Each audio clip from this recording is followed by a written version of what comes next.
visited an alien zoo with a horrifying main attraction. This has been a difficult account for me to write, but a necessary one. I never imagined that I'd be given the opportunity to tell my story and speak to my people, even if my communication is indirect. A message transmitted across vast light years from the far side of the galaxy. I am a human being, still recognizable despite all the modifications made to my physical body. I was born on Earth many decades ago, but I was taken from my planet when I was still a child, and I've accepted the fact that I'll never see my home world again. I haven't thought about my fellow human beings for quite some time. After all, my life has taken me to all corners of the galaxy, where I have met numerous exotic aliens and visited extraordinary worlds, which would be beyond your wildest dreams. And yet, here I am, speaking to the peoples of Earth and trying to regain some of my humanity, because recent events have sharply reminded me of who I am and where I come from. I'm not going to recount my entire life story, but a brief history is necessary to set some context. My early years were unremarkable and surprisingly peaceful when I consider what happened in the period that followed. I was born on a small farm in an isolated rural community. My family weren't wealthy, but we were happy and safe. Sadly, I only have fleeting memories of my parents and younger siblings. Images etched into my brain of birthday parties, playing in green fields, and bedtime stories. These were the good times, before I realized how vulnerable we really were. When I was young, I looked up at the night sky and faraway stars with a childlike sense of wonder. I dreamed of one day becoming an explorer and visiting these uncharted worlds. But I never could have imagined the horrors and dangers which existed out there in the cold vastness of space. My childhood ended one summer's night shortly after my 9th birthday. That's when the Astri came for me and my family. I remember little about the frantic assault upon our home. I suppose I forced the traumatic experience into the back of my subconscious. In any event, I do recall chaos, white lights, and screaming as my mother and father tried in vain to protect their terrified children from this inexplicable threat. But there was nothing they could do in the face of the advanced and all-powerful alien technology. I was attempting to hide under my bed when the window was smashed and the room flooded with a blinding light. Then I lost control of my own body, being dragged through the window by an invisible force and out into the dark night. And soon after, I lost consciousness. I was now a prisoner of the ruthless Astri, a cruel and sadistic alien race who have abducted, tortured, and murdered countless human beings over many decades. My entire family was taken that night, and I never saw any of them again. Contrary to popular belief, the Astri do not kill all of their human victims. It's true that they've built an entire culture and quasi-religion around their cruelty and murderous ways, and few adult humans will ever make it out of their torture cells. Children are a different matter, however. The Astri like to retrain youngsters and sell them onto various other nefarious actors as slave labor. This was to be my fate. I can only assume that my brother and sister were also enslaved, but they must have been sent to a different training camp than the hellhole I ended up in, because I never saw them again. As for my parents, I'm afraid they likely suffered horrific deaths at the hands of those monsters. The next 6 years of my life is not a time I like to recall. My training at the Astri's hands was typically brutal, with discipline and total obedience drilled into us by constant beatings and electric shock collars. It was hell, pure and simple. I soon realized that there was no hope of escape, and it was all but impossible to fight back against the brutes. Therefore, My sole focus was on survival. I lived while many others didn't, and even now, after all these years, I'm still not sure how I feel about that. Once my training was complete, I got sold to a rogue mining consortium and was forced to work on a mineral-rich asteroid located in the Sirius system. Conditions were almost as brutal, and probably even more dangerous than in the Astri training center, as I worked down in the mines alongside thousands of other slaves. Some human, some from other species. Our robotic overseers dished out savage punishments for even the smallest of misdemeanors, and safety protocols were virtually non-existent. As a result, workers died on a regular basis, and our life expectancy was limited. I fully expected to meet my end upon that godforsaken rock, but then salvation came from a most unexpected source. I was resting between shifts, laying on my hard bunk in the workers' barracks, when all hell broke loose, as suddenly I heard multiple explosions and heavy gunfire. I jumped up from my cot and ran through the barracks to find out what the hell was going on. At first, I suspected a slave rebellion was underway, and my heart sank because I knew the consortium's automated defense systems would slaughter us in our droves. However, when I looked up into the dark sky, I saw war machines descending into the asteroid's orbit, neutralizing the mine's defenses with lasers and missiles.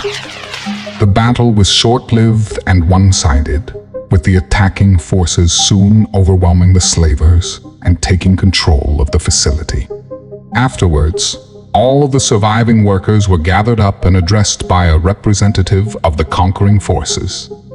I'll admit that I was cynical and didn't hold out much hope. I reckoned the invaders were simply another gang of slavers who would merely sell us on to the highest bidder.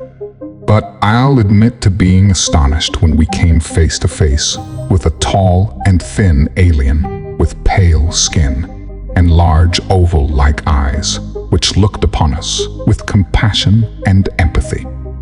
When the alien spoke, his voice was soft and almost song-like, and he calmly explained that he was a representative of the Galactic Confederation, sent here to close the illegal mining operation and set us all free. That alien's name is Gabriel.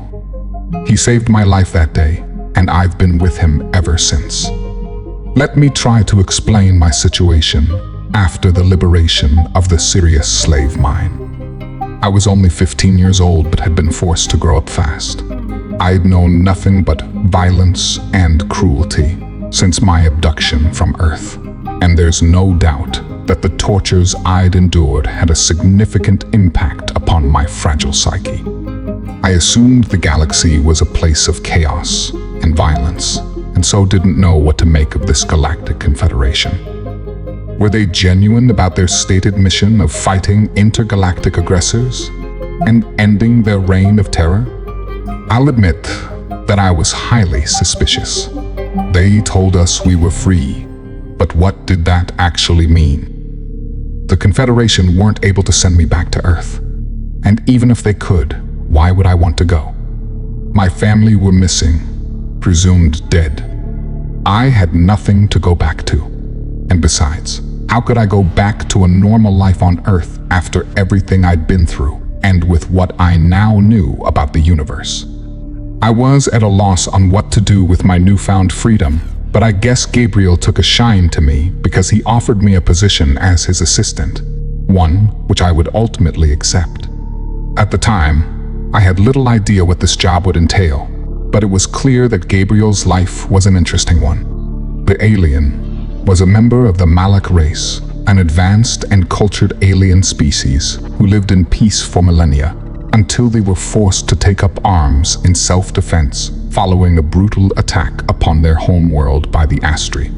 The Malak were one of the founding members of the Galactic Confederation, which aimed to restore peace and justice to the galaxy, and Gabriel acted as a diplomat for that organization. which meant that he traveled through space on his own starship, meeting all kinds of exotic and bizarre alien races. I have been by Gabriel's side for decades, traveling back and forth across the galaxy using the vital network of wormholes, which allow our vessels to transverse between the stars. It may seem like an odd relationship, but over the years, Gabriel and I have become close companions and have forged a lasting friendship. So, this is my story and explains how I came to be in this bizarre yet somewhat privileged position. Over the many years of my service, I have come to think of myself as a citizen of the galaxy rather than a refugee from a backwater planet on the edge of known space. But, as I've said, something significant occurred which changed my point of view and made me reconsider my link to humanity. And this is the story I want to tell you. I'm guessing you'll all be familiar with the concept of a zoo, even if you've never visited one. I recall going to the local zoo with my family before our abduction. I assume they still exist on Earth, although they might have changed somewhat in the many years since. I remember the excitement I shared with my siblings during our visit as we saw exotic and majestic animals from across the globe. Nevertheless, the experience was tinged with sadness on my part at least. It upset me to see these animals trapped in cages, whereas I'd always imagined such magnificent beasts roaming free in the wild. I told my father how I felt, and he explained that many species were endangered in the wild, and so were safer here in captivity. This made sense, I suppose, but it still didn't sit right with me. In any event, the galactic equivalent of a zoo is something considerably grander and more advanced than anything we have on Earth. Can you imagine a small moon orbiting a gas giant which has been specifically adapted for this purpose, with vast biodomes and artificial habitats designed and equipped to accommodate all kinds of bizarre and unique creatures from all corners of known space? As you can imagine, a venue such as this is exorbitantly expensive to set up and run, and so only the wealthiest and most important individuals can afford to attend, often traveling many light years to visit the largest and most extravagant zoological facility in the galaxy. Only one race has the wealth and capability to construct and run such an enterprise: the Kalmar. What can I say about the Kalmar and the highly influential position they hold within the galactic hierarchy? Well, they are squid-like aquatic species who have long since abandoned the water world where they evolved, instead traveling through space in mighty colony ships and inhabiting vast space stations scattered across the stars. The Kalmar have become obscenely rich and powerful due to their control of the network of wormholes, which connect the inhabited systems and serves as the sole means of communication, trade, exploration, and military expeditions in the absence of faster-than-light travel. The Kalmar control the entrances to these wormholes, and they never fail to collect their toll. What's more, the Kalmar are a pragmatic people who will do business with any species with money, but who also refuse to enter into any formal alliances or coalitions. Therefore, they remain officially neutral in the conflict between the Galactic Confederation and Austria Empire, allowing both sides to use their network, albeit for a substantial price. The Great Galactic Zoo is a vanity project for the Kalmar royal family, allowing them to demonstrate their vast wealth and extravagance. So, why did I end up visiting this location? Simply put, Gabriel was invited to the grand reopening of the facility following a substantial refurbishment, and he was obligated to attend lest the Kalmar take offense and limit our access to their crucial wormhole network. Such is the convoluted nature of intergalactic diplomacy. I pondered these matters as our needle ship descended into orbit around the gaseous planet, and I admired its vast rings and atmospheric bands as we approached the ball of icy rock that was our destination. The ship's autopilot slowly and carefully made its way towards the docking station, which was constructed upon the moon's rocky surface. The structure didn't look like much from orbit, but I reminded myself that the bulk of the facility was located below ground within the hollowed-out core of the small moon. As the AI took care of the navigation, Gabriel and I were left to observe the scene from the observation deck and consider the finer details of our mission. I looked into my companion's dark, oval-shaped eyes and felt like I could read his thoughts. We'd been working together for a long time, and there were few secrets between us. "You are concerned about the mission?" I asked, more as a statement of fact than a question. "I am," was Gabriel's limited reply. "But why?" I continued. "Surely this visit is nothing more than a diplomatic nicety. Or is there something I'm missing?" Gabriel nodded his egg-shaped head before responding. "You are quite correct, my old friend. On paper, this is simply a visit to flatter the Kalmar royal family, to show them due respect and compliment their outlandish creation. But I fear the situation is more complex. Relations between the Kalmar and our confederation are strained. We have put pressure on their government to cease their support for the Austrian Empire, but to little avail. My instincts tell me that our Kalmar friends may have an unpleasant surprise in store for us." The alien said no more, but his prophetic warning brought a chill down my spine. Nevertheless, our ship docked without incident, allowing us to disembark and enter the lavish welcome center which marked the entrance to the mega zoo. As one would expect, the Kalmar had spared no expense in their construction of the center, combining the traditional and modern flawlessly with pillars of finely sculpted marble, alongside holographic 3D images of several exotic creatures accommodated within the zoo. I was awestruck for a moment, admiring the grandeur of the setting, but Gabriel drew my attention towards a glass viewing window set above us, behind which was a tank of dark, murky water. We watched in silent awe as a dark shape emerged through the water, swimming up to the glass so we could see its huge and intimidating form. I took a deep breath as I witnessed the Kalmar in all its terrifying glory. At least 20 foot in diameter, with long and thick swinging tentacles, vast eyes the size of dinner plates, and a sharp beak large enough to swallow my head whole. The Kalmar was like something from a nightmare to my human eyes, and yet it was a member of an advanced and powerful species who demanded respect. Therefore, I swallowed my disgust and fear and followed Gabriel's lead, bowing respectfully towards the Kalmar in a symbolic gesture. The squid-like alien responded by shooting black ink towards the glass, which Gabriel assured me was a good sign. With this bizarre ritual completed, the alien swam away from the glass and disappeared back into the murky water, leaving us still standing within the welcome center and awaiting further instructions. I wasn't surprised by the Kalmar's swift exit.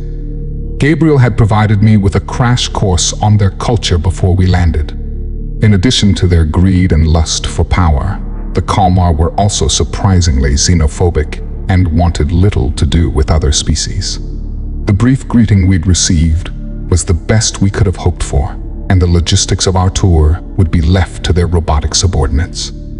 As if on cue, an automated communication drone hovered over to us, speaking in a friendly tone through its attached speakers. "Welcome, esteemed guest, to the grand reopening of the greatest zoo in the galaxy. My name is Unit 1642, and I have been personally appointed by His Royal Highness Zalek the Great to guide you through his proudest attraction." His welcome was addressed towards Gabriel, of course, and my companion replied in a typically diplomatic manner. "Please pass on our sincere thanks to His Majesty for his kind invitation. It is indeed a great honor to attend this prestigious event. Knowing Gabriel as I did, I realized these words would have been difficult for him to speak. My companion had little time for Zalek the Great, the tyrannical leader of the Calmer. There were many places he'd rather be than here, but Gabriel was an accomplished diplomat and knew how to talk the talk. I was a different matter, however. The aerial drone turned to look upon me, examining me suspiciously within its inbuilt cameras. There was a short delay before it spoke again, and I swore I could hear contempt in its previously emotionless robotic voice. "Is this human a member of your party?" it inquired. I was taken aback by the question, but luckily Gabriel answered firmly and without hesitation. Yes, this gentleman will be accompanying me on the tour. I trust this won't be a problem. The robot delayed for a moment, perhaps transmitting the information to its masters upstairs. A tension-filled pause ensued before it eventually answered coolly, saying, "As you wish, Ambassador." A thin smile came across Gabriel's slit-like lips as he said, Very good. Now, shall we proceed? "Not quite yet, Mr. Ambassador," the drone responded. "We are waiting for a second party." Another party? Gabriel replied uncertainly, as clearly he hadn't been informed of this. "Yes," the drone confirmed.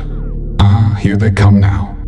We turned around sharply to look back towards the docking bay, and my whole body froze when I saw the four creatures approach, their sharpened claws tapping on the metallic floor as they came.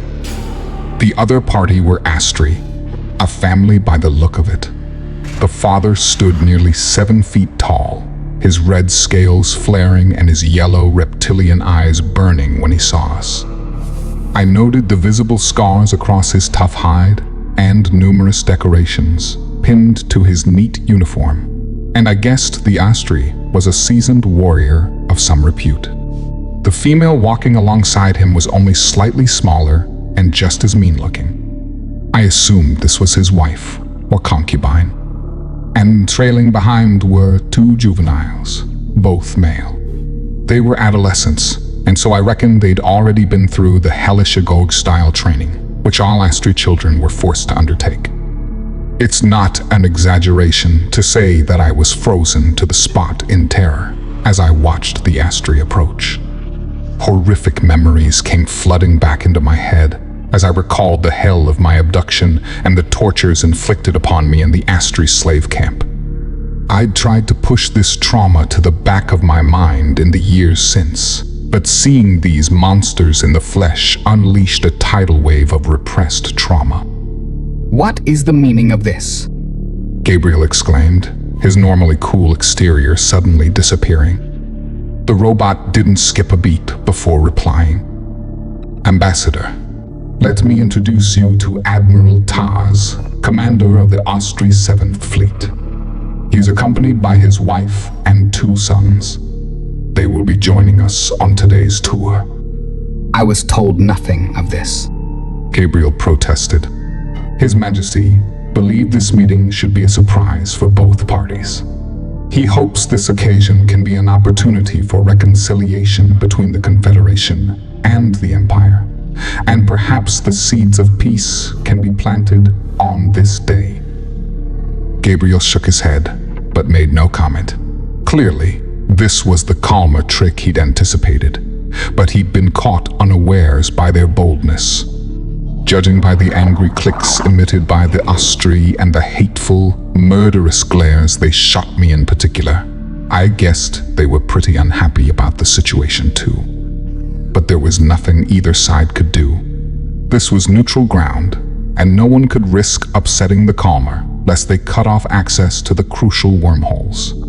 For better or for worse, we would all have to play their twisted game. The robotic drone guided us to what was described as a mobile viewing platform, essentially a floating, bubble-like transparent aircraft, which would bring us through the various exhibits and enclosures, allowing us to remain nearly invisible as we observed the animals at close quarters. The two opposing groups shared the same viewing platform, and the tension inside of that pod was intense. I saw the Astray Admiral glaring at me, his claws clicking and eyes burning, as no doubt he imagined the horrific ways he would kill me, given half the chance. I was scared, of course, but also very angry, and I'll confess that fantasies of revenge went through my mind. Gabriel kept his cool, however, calming me and assuring me that I would remain safe by his side. Our journey down into the depths of the hollowed-out moon was a once-in-a-lifetime experience. That much I cannot deny. The vast size of the alien zoo was nearly impossible to quantify. Entire ecosystems and biospheres were contained within the interior, specifically built to accommodate diverse species originating from many different worlds.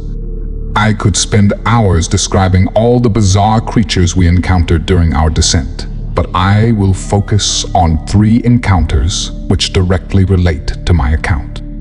The first incident occurred when our vessel entered the porous membrane of a desert-type ecosystem, a hot and sandy sphere which looked desolate and virtually devoid of life. Our pod hovered in midair for some time, my skin baking under the simulated sun as I looked over what seemed like miles of white near pristine sands. It would be easy to forget that we were inside of an artificial environment rather than an actual desert of natural origins. We sat there and waited, although for what I could not say, and our robotic guide would not tell.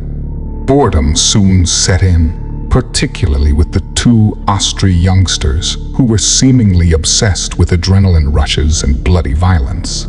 The predators were certainly their favorites. I thought that whatever creature dwelt in this habitat must be a recluse, but I soon learned otherwise.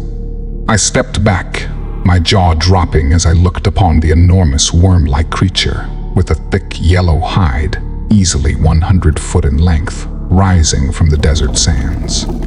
Its eyeless head and beak-like mouth heading straight for our stationary pod.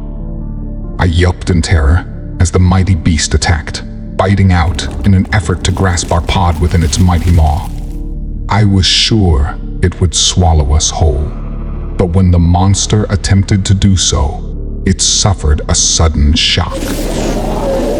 No doubt, falling victim to a non-lethal hidden defense system.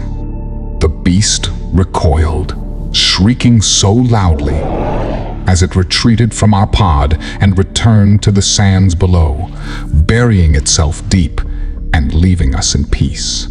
"My God," I exclaimed, looking to Gabriel and finding him typically cool and composed. If the beast's attack had startled him, he didn't let it show. However, our attentions were soon drawn towards the Astray family as a disturbing and violent incident played out. From what I could gather, one of the Astray youths had flinched whenever the giant worm attacked, which his parents considered an unacceptable sign of weakness.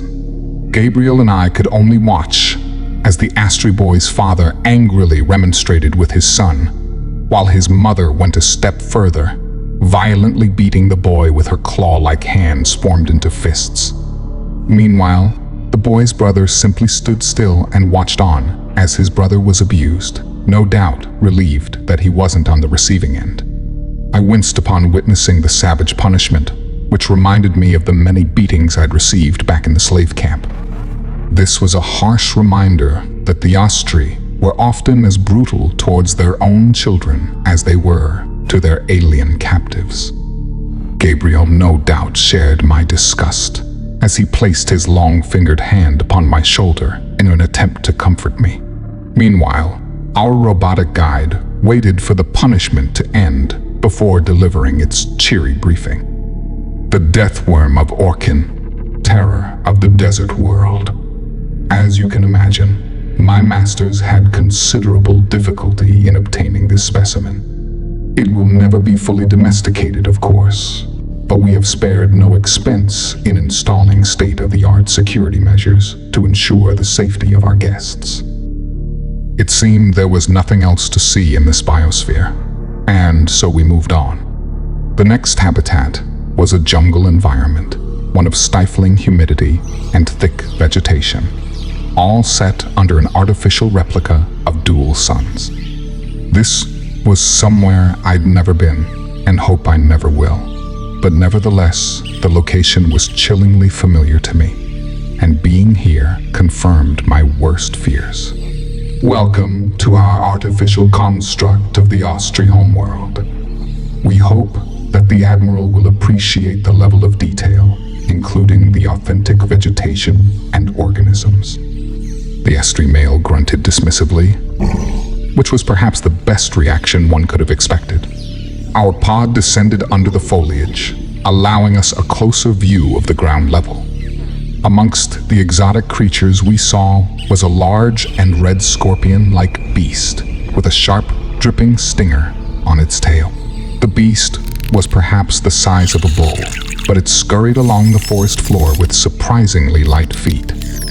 As we watched from above, suddenly the beast tore across the dead ground, thrashing out with its stinger and impaling an animal which looked something like a deer, except with a horn on its nose and 3 sets of eyes. The stricken animal struggled desperately, but ultimately to no avail, as the poison from the scorpion's stinger entered its veins and paralyzed its body. With its grim task completed, the hunter dragged its prey towards a narrow cave entrance, which I guessed was its lair. The Scorpius Queen will lay her eggs inside the still living flesh of her victim, our guide explained.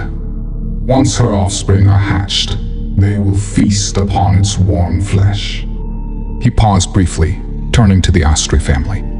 But you already know this, do you not? I looked upon the Astri brothers, one still bleeding from the beating he'd taken, the second being physically unharmed but no doubt affected psychologically. Neither flinched upon witnessing the hunt. No doubt they were recalling the horrors of their Agogi training, when Astri youngsters are dropped into the deepest jungle and are forced to fight and kill to survive. More than likely, the brothers once had siblings who hadn't lived through this brutal ritual. Perhaps they had killed them with their own claws. It dreaded me to think of such horrors. Once we left the replica of the Astri homeworld, our guide droned on in its mechanical voice, hinting at the nature of the next exhibit. It is indeed a pleasure to present the star attraction of our renovated zoological facility. The drone turned its cameras towards me before continuing, making me feel incredibly uneasy. Your human pet might find this exhibit quite familiar, it said, directing its distasteful comment towards Gabriel. I gulped, swallowing my anger whilst dreading what we were about to witness. Our pod quickly descended through the purposefully built tunnels, diving deep down into the core of the moon. Eventually, we reached a massive subterranean chamber, which must have been many miles in diameter. Our vessel penetrated the membrane surrounding the massive exhibit, and I came face to face with an environment that brought back many memories. Inside of this hollowed-out core on an alien moon, the Kalmar had somehow managed to construct a vast ecosystem consisting of a small but substantial tropical island surrounded on all sides by water, all contained within a protective bubble which projected an artificial sky and sun. As our pod descended and got in closer, I was astonished to observe the green vegetation, yellow sands, and clear blue sea, all of which looked suspiciously familiar. And my worst fears came to fruition once the guide spoke again. Behold, our perfect recreation of the planet Earth, home to the uncivilized and primitive Homo sapiens. Shall we take a closer look? He didn't wait for an answer before directing our small craft down towards the island. I was still in a state of shock, and when I looked into Gabriel's oval eyes, I saw an uncharacteristic anger seeping through his normally cool exterior. I could tell he was seething with rage at the Calmer's latest trick. Soon, our pod hovered over a clearing on the island, where we witnessed a group of human hunters armed with primitive spears and bows as they pursued their prey. A wild boar, which tore across the long grass. I watched as spears and arrows flew through the air. Most missed, but at least one of the projectiles hit the mark, skewing the pig and bringing its charge to a halt. We all looked on and listened as the boar squealed in pain before two of the hunters moved in, one holding the beast by its horns, while the other slit its throat and ended the creature's life. I heard a whoop of triumph from the other hunters, watching as emaciated and scantily clad humans moved in to claim their prize, their tired eyes burning with hunger as they did so. Thank you to our Astri friends for delivering these fine specimens. Our robotic guide suddenly blurted out.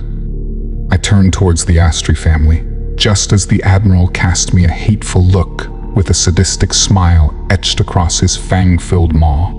Of course, the Astri were involved in this atrocity, I told myself. They considered us as nothing more than animals, and it would bring them a perverse pleasure to see human beings reduced to such a lowly state, mere exhibits in an alien zoo, trapped many light years away from their home planet. And it only got worse. Soon our pod flew to the center of the island, where we saw a tiny village of bamboo and wood huts built in a small clearing within the forest. This was surely the main human settlement upon the island, where my fellow Homo sapiens were reduced to living a Stone Age existence. We stayed above the village for some time, observing a tragic scene play out below us. I watched wide-eyed as a weeping young woman carried a clearly deceased baby from her hut and slowly walked towards a tiny, swallow grave dug in the ground on the very edge of the village. My heart almost broke as the mother kissed her dead child on the forehead before carefully lowering the body into the waiting grave, all while the other villagers looked on in solemn silence. I noted how there were many other graves of various sizes alongside it, all marked by crude but poignant wooden crosses. It was Gabriel who broke the silence, directing his accusatory questions towards our guide. Your masters surely have the ability to stop the sickness. Can they not cure the humans from their ailments? Of course, the drone answered, but we choose not to intervene with the ecosystem unless there is no other option. We believe in letting nature take its course. I see. Gabriel answered without any further comment. It seemed we had remained in the same spot for too long, because the villagers eventually noticed our presence. Some of the young men reacted with anger, grabbing hold of their bows and firing arrows up at our pod. Most missed or fell short, and the few arrows that did reach us bounced harmlessly off the pod's exterior, all while the Astri laughed cruelly in open mockery. Time to move on, the guide stated, as our vessel ascended and flew to the south. Soon we were hovering over a sandy beach at the island's edge, watching as a hollowed-out canoe returned from the swallows, and the people on board unloaded a small number of fish from homemade nets. I guessed that fishing was another source of food for the imprisoned community who were barely surviving as hunter-gatherers. All proceeded without incident until a couple of youngsters emerged from beyond the tree line and sprinted across the hot sands to the now unattended canoe. The two were just kids, a boy and a girl in their teens. Perhaps they were starstruck lovers. In any event, they seemed to have a pre-prepared plan to steal the small boat, as in an instant they were on board and had cast off into the calm blue waters. I saw an older fisherman on the shore, shouting desperately at the pair, telling them to turn around and come back home. But they didn't listen, instead rowing faster as they left the island behind. The villager elders warned their young to never sail past the designated boundary. Our guide explained, but alas, human children are ill-disciplined and stubborn. In this situation, we must intervene, but the scenario presents an exciting opportunity. I felt a chill creep up my spine when I heard these words. I didn't know what was coming next, but reckoned it couldn't be good news for the young couple attempting to escape their cage. Out of nowhere, a rogue wave emerged from the previously calm waters. An event that was surely triggered by the calmer's hidden security systems. The small canoe didn't stand a chance against the powerful wave, and their boat was overturned, throwing both teenagers into the sea. But this was only the start of it. Suddenly, and without warning, our pod dropped from the sky and plummeted underneath the waves, and then we were submerged in water, sealed inside as we looked out into the clear waters, watching the two teenagers kicking wildly as they struggled to stay afloat. And then I heard the excited clicks from the Astri group as the sadistic aliens pointed at the beasts emerging from the depths.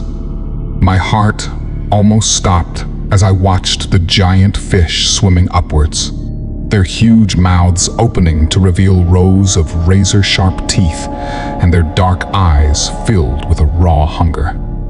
Mako, great white and tiger sharks, the guide announced coldly, alpha predators of the Earth's oceans. Now we will get to see these magnificent hunters in action. I was frozen in horror whilst watching the trio of sharks rapidly ascend. It was obvious who their target was, but I was powerless to intervene. The great white tore into the boy first, biting his legs and almost severing them at the knees. The kid screamed as his warm blood filled the water, and the feeding frenzy began in earnest.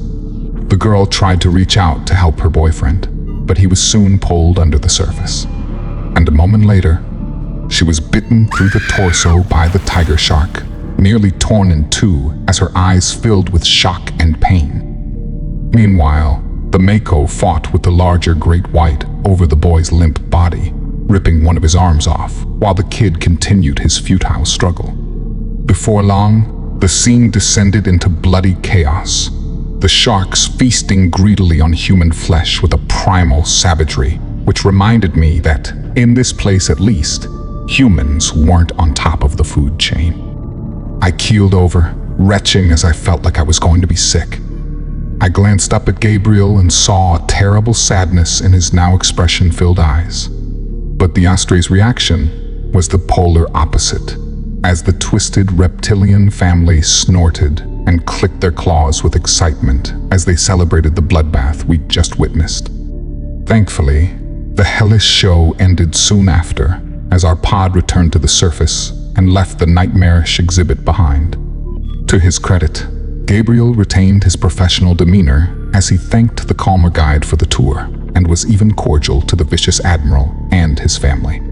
But I could tell how angry my Malak companion truly was, as clearly this entire visit had been designed to humiliate him. As for my own feelings, well, we soon returned to our ship and left the dark moon behind us. But I knew I would not forget the horrors I'd witnessed inside of that hellish alien zoo. I was unable to sleep that night, lying awake on my back and staring at the dark ceiling as the awful images of the feeding frenzy remained trapped in my brain. I suppose it was just as well I couldn't sleep, because this probably saved my life. Suddenly, the silence inside of my cabin was broken as I heard a soft but clearly audible hissing sound.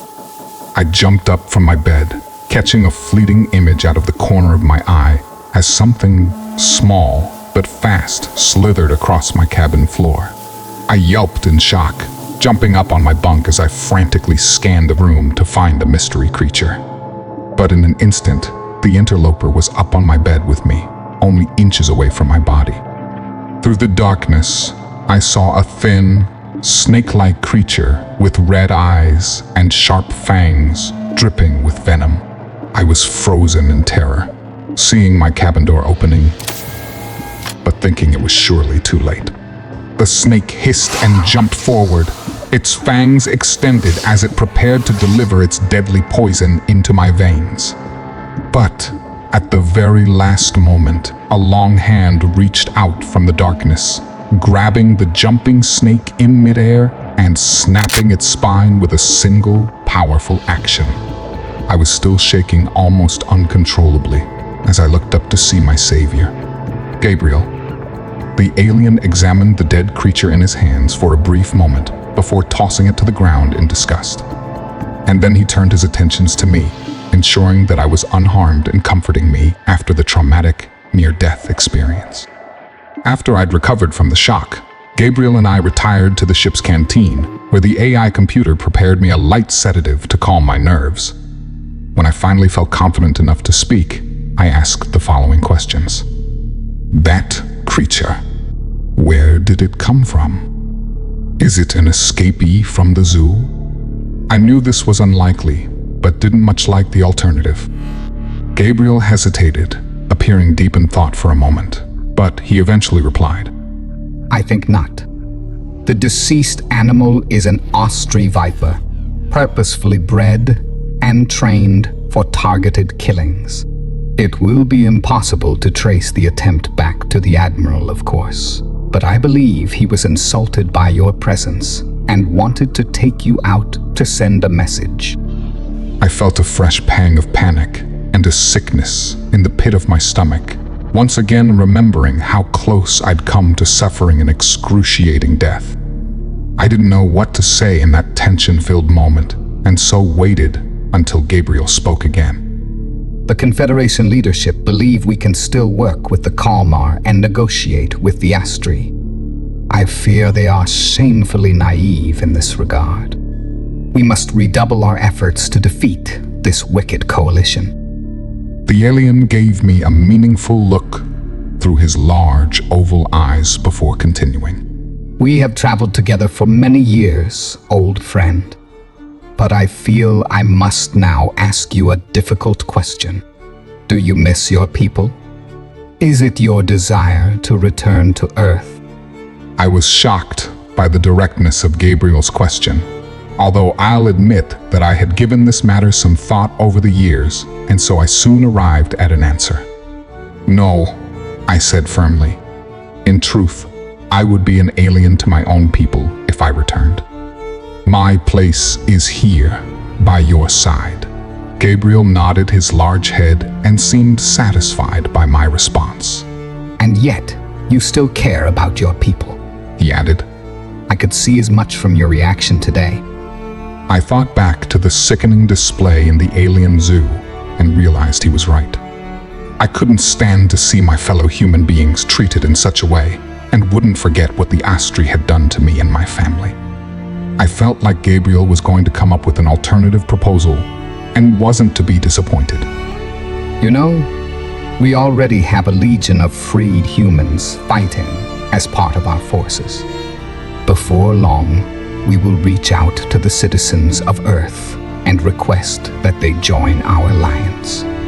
I see you as playing a key role in these talks. In the meantime, I believe we have an opportunity here. You have a fascinating and poignant story to tell, old friend. We have the means to transmit your message to the people of Earth. This would not strictly be in line with the Confederation's first contact protocol, but I believe we can make an exception in this case. And so, here it is. My story, warts and all.